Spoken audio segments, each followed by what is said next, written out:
ایک لڑکی اپنا دردناک واقعہ لکھتی ہیں کہ میں ایک نمونہ عبرت ہوں، میں وہ بدنصیب لڑکی ہوں جسے اس کے کرتوتوں کی سزا دنیا ہی میں مل گئی، بلکہ اب تک بھگت رہی ہوں۔ میں نہیں جانتی کہ میری سزا کتنی باقی ہے، اس کا اختتام کب ہوگا، اور کیا کبھی مجھے بارگاہ خداوندی سے معافی بھی مل سکے گی؟ کیا کبھی ایک نارمل زندگی گزارنے کے لائق بن سکوں گی؟ مجھے احساس ہے جو کچھ میرے ساتھ ہو رہا ہے یہ میرے اپنے ہاتھوں کی کمائی ہے، یہ میرے برے اعمال کا نتیجہ ہے۔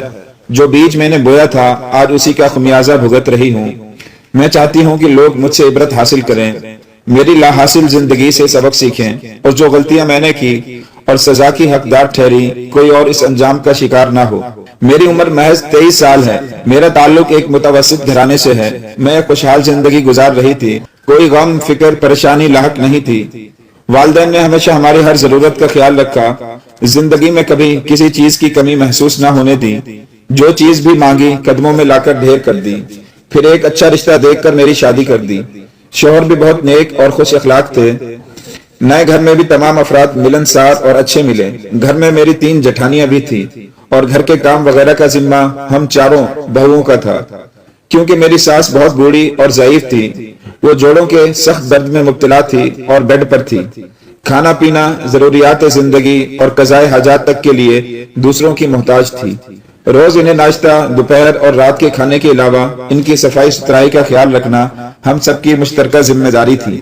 ترتیب کچھ یوں تھی کہ روزانہ ایک بہو ان کی خدمت کرتی، باقی گھر کے دوسرے کام دیکھتی۔ اس طرح ہر ایک کی باری چوتھے دن آتی تھی۔ اگرچہ یہ بہت مشکل کام تھا مگر میری جٹھانیاں اسے بخیر و خوبی سر انجام دیتی تھی۔ البتہ مجھ سے کمی کوتاہی ہو ہی جاتی تھی۔ شروع میں انہیں سنبھالنے میں مجھے بہت مشکلات پیش آئی۔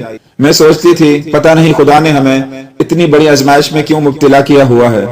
وقت اسی طرح گزرتا رہا۔ شادی کے 6 ماہ بعد ہی میرا دل ساس کی خدمت سے اچاٹ ہو گیا۔ میری جٹھانیوں کا ان سے صرف ساس بہو کا رشتہ تھا، جبکہ وہ میری پہلے سے ہی قریبی رشتہ دار تھی۔ میرا جی گھبرانے لگا اور میں کچھ چڑچڑی سی ہو گئی۔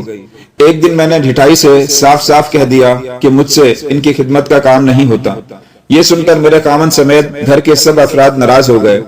مجھے دوبارہ حامی بھرنا پڑی۔ اب یہ ہوا کہ جب میری خدمت کی باری ہوتی میں ساس کو بہانے سے ستانے لگی۔ مثلا کبھی وہ پانی مانگتی تو میں جان بوجھ کر دیر کر دیتی، کبھی انہیں قضائے حاجات کی ضرورت ہوتی اور مجھے بلاتی، میں جان کر بھی انجان بن جاتی، کبھی وہ کوئی اور چیز مانگتی تو میں دینے سے ہی انکار کر دیتی۔ اس طرح میرے خراب رویے سے وہ تنگ آ گئی۔ وہ خود تو کسی کی مدد کے بغیر اٹھ کر بیٹھ بھی نہ سکتی تھی، میرے ستانے پر بس مجھے برا بھلا ہی کہنے لگتی، مگر میں ڈھیٹ بن گئی تھی، مجھ پر ان کی باتوں کا کوئی اثر نہ ہوتا تھا۔ چنانچہ ہمارے درمیان لڑائی جھگڑے معمول بن گئے۔ میں خوب زبان درازی کرتی، انہیں برا بھلا کہتی۔ میری ساس میری جٹھانیوں سے خوش تھی کیونکہ وہ دل و جان سے ان کی خدمت کا فریضہ سر انجام دے رہی تھی، لیکن میں نے انہیں اتنا ستایا کہ وہ مجھ سے نفرت کرنے لگی تھی۔ اس وقت میری آنکھوں پر پٹی بندھی ہوئی تھی، اتنی اندھی ہو گئی تھی کہ مجھے اپنے اچھے برے کی تمیز تک نہ رہی۔ ایک دن یہ ہوا کہ ساس نے مجھے بلایا اور کہا کہ مجھے نہلا دو۔ میں نے غصے میں آ کر پانی کی پوری بالٹی ان پر انڈیل دی، وہ تڑپ کر رہ گئی۔ اس دن ان کی آنکھوں میں ایسی بے بسی تھی کہ وہ رو پڑی۔ میری سلگاتی ہوئی مسکراہٹ پر ان کی آنکھیں انگارہ ہو گئی تھی، جن میں سے نفرت کی تپش مجھے محسوس ہوئی تو میں باہر نکل گئی۔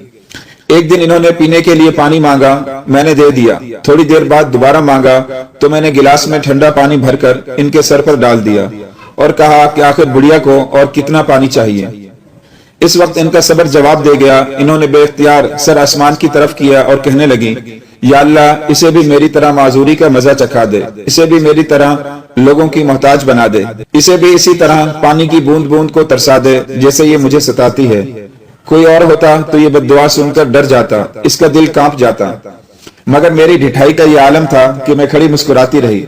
پھر وہ ہر روز مجھے بد دعائیں دینے لگی، مگر مجھے ان کی بد دعاؤں کا یقین ہی نہیں تھا۔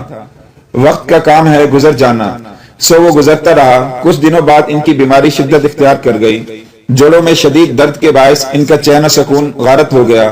وہ راتوں کو اٹھ کر آوازاری کرتی، سب گھر والے ان کی تکلیف محسوس کر کے روتے، ان کو بہلاتے، دوا علاج کرتے، مگر میری بے حسی بدستور برقرار رہی۔ پھر بیماری کے اس جھٹکے کے 1 ہفتے بعد ہی ان کا انتقال ہو گیا، مگر مجھے یہ توفیق نہ ہوئی کہ آخری دنوں میں ان سے اپنے رویے کی معافی ہی مانگ لیتی۔